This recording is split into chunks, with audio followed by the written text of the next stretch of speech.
Welcome all to Work, Energy and Power Class 6, in which we'll discuss in detail about power. So power is nothing but a rate of doing work, or we can say that if you are doing some amount of work in a time, let's say that is equal to T. So power is defined as the ratio of work done per unit time. So if you are doing W work in a time of T, so you can write this power P is equal to work divided by time. And as work done is a scalar quantity, this power is a scalar quantity.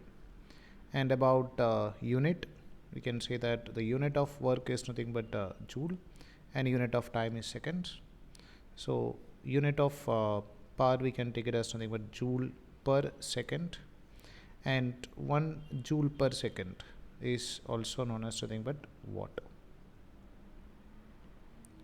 So the SI unit of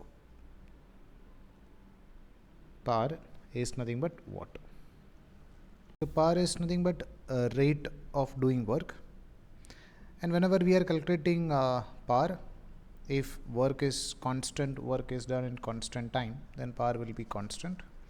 If it is not a constant, means at different intervals of time it is doing different amount of work, then we'll find out the instantaneous value of power, or we'll calculate the average value of power. Let's see how to find out the instantaneous value of power. So instantaneous power is nothing but instantaneous work done. So in a small duration of time dt, let's say the work done is dw. So we can write this power, instantaneous power, is dw divided by dt, and work done we can write it as nothing but f dot ds. So small work done dw can be written as f vector dot ds vector.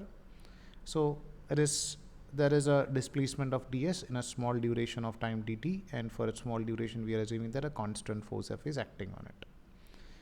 So further we can write this is nothing but f vector dot ds by dt is nothing but rate of change of displacement, which is velocity.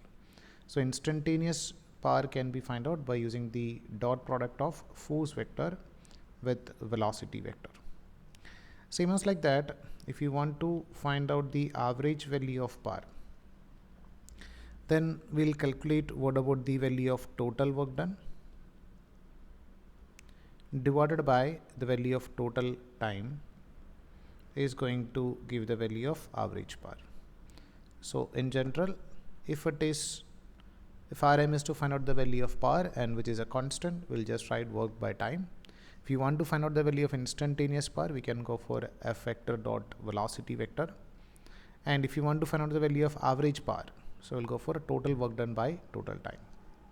And remember that if power is positive, so same as like work, this power can be positive, negative or zero. If power is positive, it represents supply of energy per second, and if power is negative, that means the energy is gained by the system per second.